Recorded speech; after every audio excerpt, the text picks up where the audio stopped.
Welcome to When Sports Met Sarcasm. The media that not only informs but entertains. Sit back, relax, and enjoy your show. Thank you, Rosalind, for that kind introduction. We are back. When Sports Met Sarcasm, the French Open is over, and it is Wimbledon time. Don't Pass on Grass series. We're going to start with, what if grass was the only surface that they played on the ATP and the WTA? Here we go. Let's start with the men. Obviously, as you can look at the last 8 champions, which is going to be a total difference from the women, as you'll see upcoming. But Carlos Alcaraz is looking for his three-peat. He's obviously coming off the French Open miracle lucky victory over Jannik Sinner. But let's look at the top 10. He's obviously number 1. Novak, slightly above Jannik Sinner. Obviously, he's the one who lost the last couple seasons, and as you can see, he won the 3 previous. Matteo Berrettini, if he could ever stay healthy, would also be on the top 5. Taylor Fritz had a breakout season last year in the grass. He had one good tournament, beat Alexander Zverev, who seems to lose to everyone lately, who also comes in at number 6.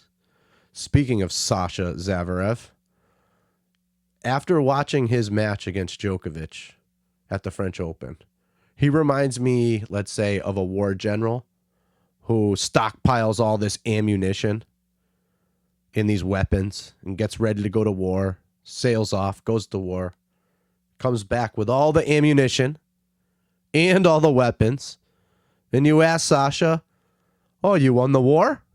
And he looks at you and says, "No, we lost, but I didn't use any of the weapons." That's his definition of tennis in Grand Slam tennis. Do not touch him, though, in a futures bet or anything. After that, Musetti, obviously battling an injury, came through last year, beating Pesce Pericard, then beating Fritz, and then, of course, body breaking down. Jack Draper, on the other hand, needs to prove himself at Wimbledon.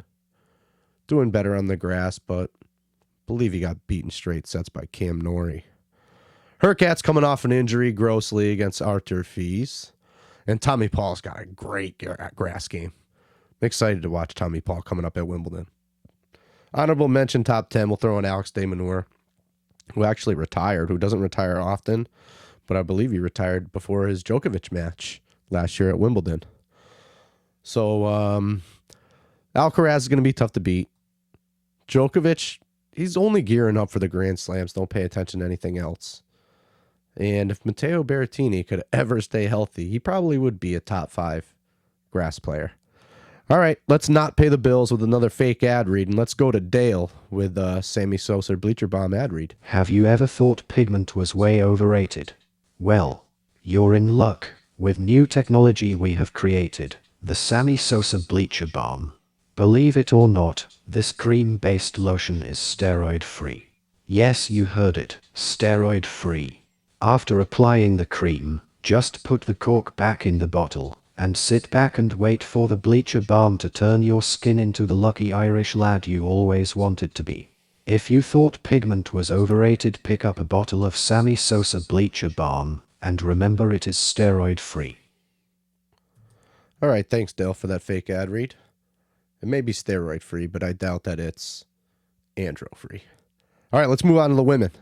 As you can see, the last 8 Wimbledon champions are all different. 9 years, COVID thrown in there, but all different. Krejcikova last year, Marketa Vondrousova, Elena Rybakina, Ashley Barty, Simona, Angelique, even going back to Garbina and Serena.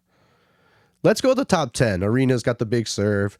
Rybakina's won before. She's got a big serve, and she can back up her first serve and her second serve, and actually breaks pretty well, and definitely eats up second return serves. Madison Keys, the gross injury against Jasmine Paolini, definitely coming around. Her big serve, her big forehands. Marketa Vondrousova coming off the shoulder injury. She just won in Berlin. Lena Svitolina in a good place in her life with the family. She did very well in grass. I believe she's even made 2 semifinals in the last 5 years. Yelena Ostapenko has a very good grass game, lucked out maybe, and played Putin-Seva last year after Putin-Seva beat Iga, but I'm pretty sure Yelena's not too scared of Iga either. Coco, who lost to, I think, every American girl last year during the grass swing, checks in at 7. Iga, spoken about before, the Polish princess, checks in at 8. Ons Jabeur, if she could stay healthy, she could probably get over that mental hurdle, hopefully, at Wimbledon. Coming off the catastrophic loss to Marketa, where her and her husband were talking about starting a family if she would have won, and having everything kind of backfire. Speaking of family, Tatiana Maria, another mother on this list, along with Alina. She's got a great grass game. She is just slice and dice all day long. Honorable mention, Diana Schneider, who's got a really good grass game. She backs up her second serve really well. She also returns second serves really well. And with that, I'm going to leave you with 8 Wimbledon champions. Last 8 years. It is a wide open women's draw. Way different than the men's. It's time to get excited for the women's draw. Look at the futures markets. Check in on the other Don't Pass on Grass series we're going to have. We're going to have one on the future bets where you're going to be able to see some serious odds on some of these people that we have here right on this women's top 10 list. Once again, thanks for checking in. Rosalind, take us out.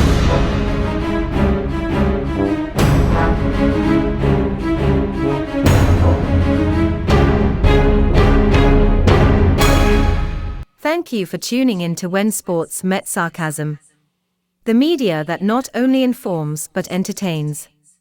Bye now.